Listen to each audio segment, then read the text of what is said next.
not that one. Magic Dust. This was the destroyer of the first dueling tournament on the Classic WoW demo for BlizzCon. Do you remember whenever people kept using this on each other for like hours? Yeah, that was great. What a good game.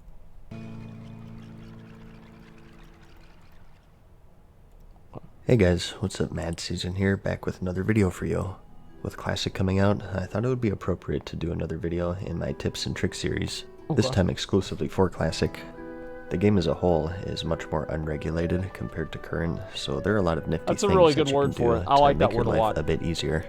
First up, we have mob separating. Inevitably, you'll be questing or grinding, and you'll be faced with a group of enemies that you might not be able to solo. Do you remember whenever I soloed Yowler? Do you guys remember that? It was like the third day of Classic Beta where I went in there and I soloed Yowler. Yeah, I don't remember that either. Nope. I had to get 2 people to help me kill Yowler. He's a non-elite. And I still couldn't fucking do it. It's embarrassing. But luckily for Classic, you can separate any group of enemies. Okay. If you keep hitting just one, the others will eventually head back to their spot, as long as you don't hit them. Over the years, they've added hard limits to how far mobs can run, or they'll just stick on you like there's no tomorrow. But in Classic, you can use this little trick to whittle down large groups of enemies. Or maybe pull a mob all the way to Stormlight. That you can get at low level that are quite vital at level 60. Is this it? One of them is the Hydro Cane, which gives you underwater breathing. Dude, I had this till like 80, that man. Your breath timer is much shorter in Classic compared to current, and with some quests requiring you to do some spelunking, it can get pretty tight.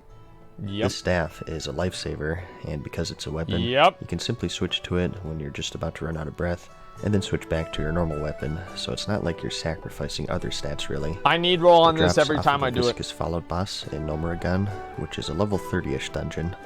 The fastest way to farm him is to drop down right here on this giant gear, and he'll be patrolling around this room. The staff itself has around a 30% drop rate, so it's not too bad. Weapon skills are a thing in Classic. I need roll on that every single time. My group got mad because there was a mage in it one time and I need rolled on the staff over him.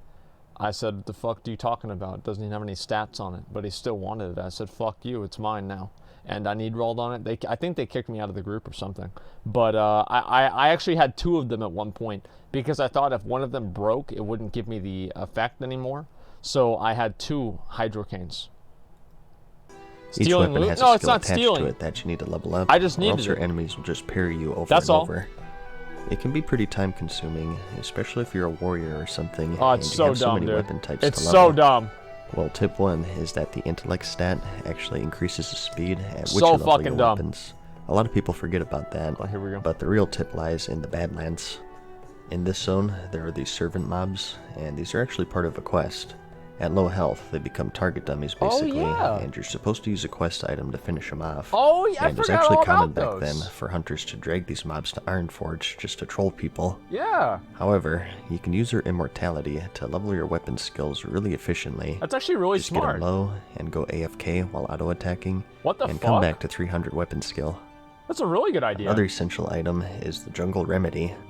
On use, it cures diseases and neutralizes poisons.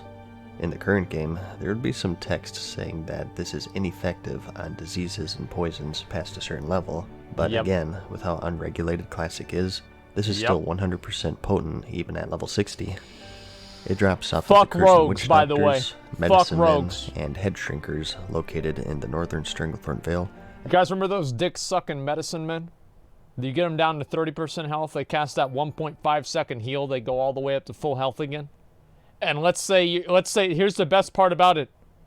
There's 2 of them. So you get one down, you interrupt the cast, then the other one starts casting. So fucking ridiculous, man. It was the worst goddamn area in the game.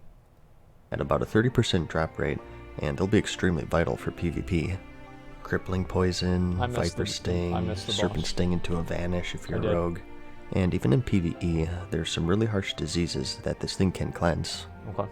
I remember on my Paladin, if I was an Ironforge, people all the time would ask me to cleanse some random disease that they had, because they could last up to an hour back then. For any Warlocks out there, you'll find that soul shards are of course present in Classic. You get these by draining the soul of an enemy when they die, and they're needed for various spells, such as your Soul Stone, your Health Stone, Summon, and even damaging spells such as Shadow Burn and Soul Fire. They can be troublesome to farm. I remember whenever I realized that Soulfire was like an 8-second cast or some shit, and I spent like I finally got a cast off on it, and it didn't even do that much damage. I was fucking furious. I was so fucking mad, man. Like I don't know. I think all about these things. Yeah, 6 second. Well, oh, I was only 6 second, man. Think about a 6 second cast in WoW. That's like an hour. You only get them from appropriate level enemies, which at level 60 limits your options. One of the best spots in the game, though, can be found at the Ravenhill Cemetery in Western Duskwood. If you use your Detect Invisibility spell, you'll see a bunch of high-level ghosts wandering about, and they make for a really quick soul shard farm. They're close to the Zul'Gurub raid, and also the Blackrock Mountain, which of course holds the Molten Core and Blackwing Lair, so it's a convenient location as well. And one last thing to say is that for any Alliance out there, the fastest way to get there isn't through Darkshire, but rather just going east from the Sentinel Hill. And another item that can be really handy is Dartel's Rod of Transformation, which for the most part is a vanity item.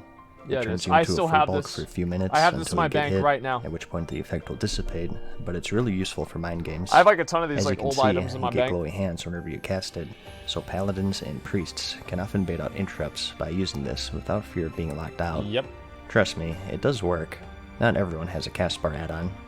Look, I'm telling you guys, the big vanilla brain, okay? It is Alliance only, and you can get it from a quest chain called Rain's Cleansing. Yep. That starts from the NPC, Rain Wolfrunner, located right here in the Ashenvale zone. Just make sure that you stop at the part where you get the rod, the same thing with Hearthstones, of course. And here's another oldie, but a goodie. The Ghetto Hearth? If you finish a dungeon run and you find yourself without your Hearthstone up, you can implement what is known as a Ghetto Hearth maneuver. Oh no, you leave. That's right. After 60 seconds, you'll be teleported to your Hearth location. And if you're the leader and you still want to do this, dude, I totally forgot about that. Before leaving, and it should still work. Holy shit! And for any fishers out there, in Classic, there exists two Show the old items fish. you have. I can after this if people which want. Can only be caught between the dates of September 23rd to March 19th. Nobody gives and a the shit summer about bass, this. which you can get Nobody from gives March a shit 20th about this. to September 22nd. This is only the for an winter achievement. squid is the more sought after one, since it's used for the grilled squid consumable. Nobody which gives is the a best shit. agility food, and the bass is used for spirit. Nobody which cares is still about handy, spirit. Spirit's mainly a useless for priests stat. who want to save some gold, because there are some better Completely options for pointless. spirit food. So for gold making, if nothing else, make sure that you pay attention to when these are on and off season, and you can make some extra gold by selling off-season fish.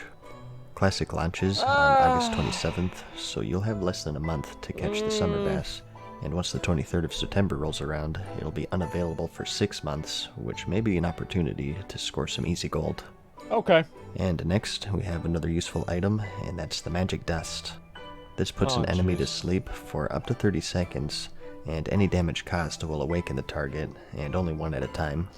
Once again, this is the most annoying fucking item in the usable, game. Even on they came from the Defias guys. Basically a free not CC Defias, for any class. the little swirly boys. You get it from the Dust Devils patrolling around.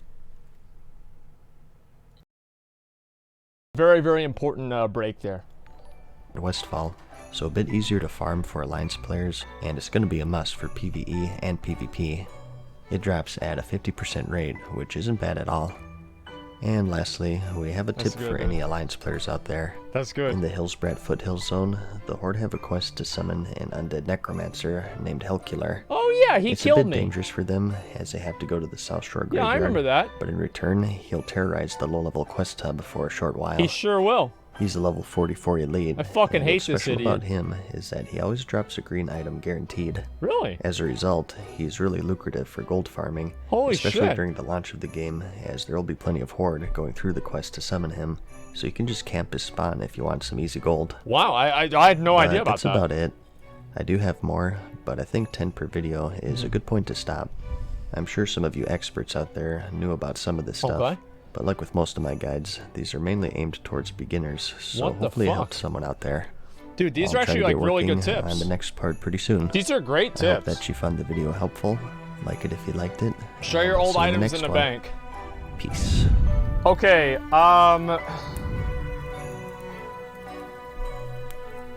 Farewell for now, mortals.